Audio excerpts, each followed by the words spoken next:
Hey guys, Jacob from Mortgage Coach Software Support again. This walkthrough is to show you how to input the different products when you're going to be doing our refinance. If you refer to the previous video, you notice we actually input all the current mortgage parameters, and now we're going to input all the new products. So we're at the products page. We've input the current mortgage data. We've now got a PITI payment of $1,665. So we're going to show some payoff options here. So of course, name your product here. I'm going to call this one a 30-year fixed. Now this is a refi. It's pretty important. If you select no here, it's going to change your property value into purchase price, which is going to make your cash to close wrong. So make sure to check, is this a refi? Yes. Now it'll pull in your property value, and it'll pull in the base loan amount for your first trust deed, first lien. Now if you had more than one lien here and you want to do a combo refi, like I did, I actually had a $30,000 second lien. So what I'm going to do is I'm going to put $250 here. Now remember, this is a new mortgage, so we definitely don't want to check this existing mortgage box up top here. You only want to do that when you're doing some kind of a resubordination, and you need to include one of the liens in order to show the other one. Now remember, this is not an FHA loan program. This is just a new conventional 30 fixed. So what I'm going to do is put in my interest rate. Let's say I can get them 5.25. And it's going to be on a 360-month scale here, and loan type is going to be fixed. If you do select ARM, you're going to have to fill out a lot more parameters because, as you know, once it hits that adjustment point, your software needs to know what to do with it. So in order to be compliant, you've got to show it a typical worst-case scenario on what adjustments could do on an ARM. And we're going to do a separate video specifically for those types of scenarios. So for now, I'm going to go ahead and just focus on fixed loans. So if this had an interest-only period or a balloon period, we'd want to enter those figures here as well. But on the right here, you can see I've only got my my current PITI. Now, once I get out of this screen here, it's going to update. You can see that I've now got two items on my pie charts over here. Now, this is just P&I so far because I haven't entered all the details yet, but you can see where this is going. Now, this is a new loan, so we want to put in our closing costs here. Now, if you decide to break them up in terms of points and closing costs, you can do them all as one lump sum if you'd like, but this will allow you to show things like points versus no points scenarios, which I'm going to show you today actually. Prepays, if there was any of the mid-month hazard and taxes, you'd want to put them in there. Alright, in the non-APR costs, you would use this for any costs that are not going to be applied to the APR. Now, very important, this is not asking you to break down how much of your closing costs up top are non-APR costs. It's asking you for specifically set apart side costs that are not going to be included in the APR. If there's any seller contributions, you'd want to put them in here as well. That's actually going to reduce the total cash to close for you by that amount.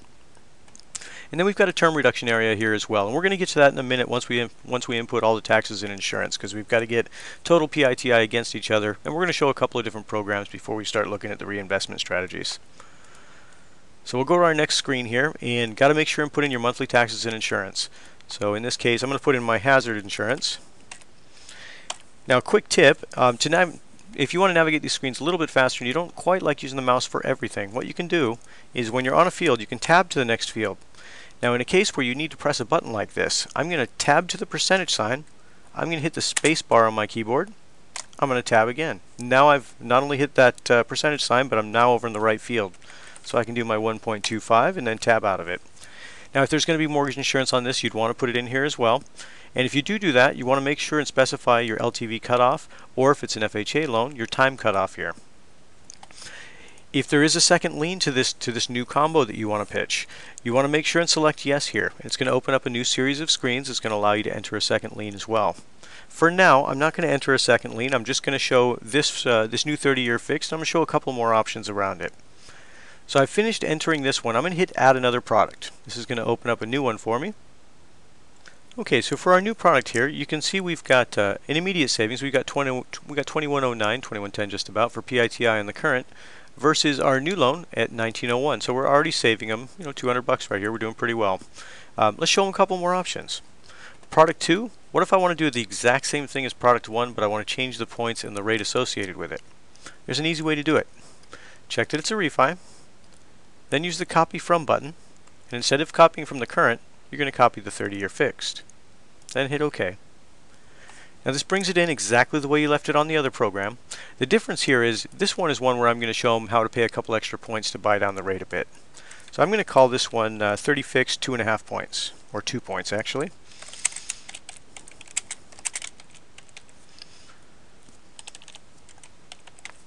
Okay. So what I'm going to do is I'm going to reduce my interest rate by the amount that I can buy it down for 2 points. So let's say that 2 points will get me down to 4.5 on this loan. And then what I'm going to do is I'm going to come over to my closing costs and I'm going to adjust my points by that amount. So I'll put in my 2 points here. Now moving along here, my hazard insurance and taxes are already copied in there. I didn't have to do anything special with those, so those ones are already updated. And you can see that my 2-point option here, we're saving them even more. We've now gone to $1787.55. Now here's where the term reduction comes into play. When we get to our analysis screen, you're going to see exactly how much savings there are in each particular loan. We want to actually put those savings into term reduction accounts. So what I'm going to do is I'm going to hit next here, and you can see our current mortgage shows a 0 savings, obviously. Our 30-year fixed will give us a $208 a month savings, and our new 2-point loan would give us $322. So 208 and 322. So we're going to go ahead and put those back in the other screens. So we'll go back to our products. Something really cool about this is you can hover over the product screen and select which one you want to go to. You'll immediately jump there. So I remember for this 30 fixed here, I was going to save them $208, so I'll put the 208. And now I'm going to jump to my 30 fixed 2 points, go to my term reduction area, and I'm saving them a little more there. I'm saving them 322. Now notice, on the charts on the right, the PITI doesn't update. Although you are doing a term reduction, it's not going to increase the payment right here. Where you're going to see this is when you get to the analysis screen. When you go to the analysis and you're looking at long term now, we've got this $208 a month and this $322 a month, and they're actually going to be separated out. When we look at the short term interest savings, you can see that the interest savings is just growing exponentially because we're knocking down the principal a little bit every month as well. But then when we look at the long term, it just gets a little bit more evident. I mean, their current loan, they're going to pay $86,000 in principal, versus that same time period on the new 2 points loan, they're going to pay $166. I mean, we've doubled the amount of principal they're going to pay over this time period. Now you can adjust these time periods using the slider bars up here. And for instance, if I wanted to show a property appreciation, I would input my appreciation rate. And then my short-term analysis years, that's right about here. If you wanted to slide those, you can actually change those by sliding them forward a little bit, and they'll jump for you.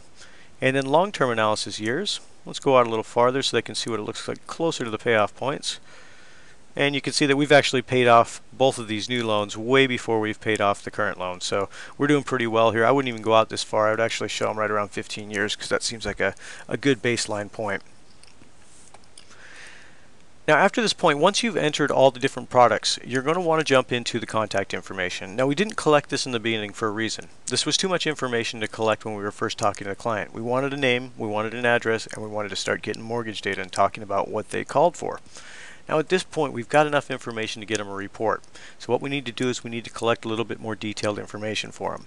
We need things like their work phone and their cell phone number. We need to find out how we can email them. We need to find out how we're going to deliver this report. If you can possibly get it, a property address is really going to help here. When you go to enter the mailing address, you can choose to copy from property address. In the next screen, you get to the presentation. Now the presentation allows you to choose exactly what you want to do with your reports. You've already put products together, you've put assumptions together. Now if you want to show a total cost for all the different products together, you can choose total cost. And you've got check boxes down here so you can choose to include or exclude any individual loan programs. Let me show you what that looks like. It's going to take us through those 3 screens that we saw earlier with the different TCA breakdowns on them. Once we get through those screens, it's going to take us to our report. Now we have the choice of emailing this, printing it, or saving it as a PDF. If you're going to email it, hit email link, then prepare report. You've now got a link that you can copy by hitting copy into a new email message. So you would open up your Microsoft Outlook or whichever email client you're using, and you'd paste that new link into your email client and send it out to your client. And what happens is when they clicked on the link, they will see this. So let me open up a new browser for you. I've just pasted that link in there so we can see what it looks like. And you can see we've got our total cost analysis exactly the way we left it. We can see our savings over the long term. It's just getting increasingly more effective for the client to go with this loan. When they click on this, they can click on the different buttons and get more detailed information on exactly what the savings represent, what they are. And of course, each one of these buttons will allow them to get a little bit more. I'm going to go ahead and close that. Now if you want to print this, select print and choose prepare report. This is going to give you a print copy that you can then send to your printer. Now if you want to eyeball it first, you can always hit page 2 here and check out the second page of the analysis. When you're done, hit print. It'll call your default printer and it'll fire off the print job for you. Now save as PDF. This one's a little different. You hit prepare report and it's going to give you a print preview. But instead of a print button, you're going to get a save button. Now when you hit save, kind of important here, let me get this into view for you. If you're like me and you've got Windows 7, you've probably got this little setting in there that tells it not to display file types for known files. So the problem is it knows what a PDF is. It's not going to put it on the end for you. I ran into this myself. So the way to get around this is when you go to save your file, make sure it always says .pdf on the end. Very important. It's going to make sure it's the right file type, and when you send this to your client, they're going to be able to open it. Without that extension, it might not save it as the right kind of file on your system. So hit save. It'll tell you the save has been successful, and of course I've now got a PDF on my desktop that I can get to my client. But that's the details on going from products through presentation. Hope you guys enjoyed the video. If you've got any questions, please feel free to email support@mortgagecoach.com and we'll be happy to help you. Thank you. Bye-bye.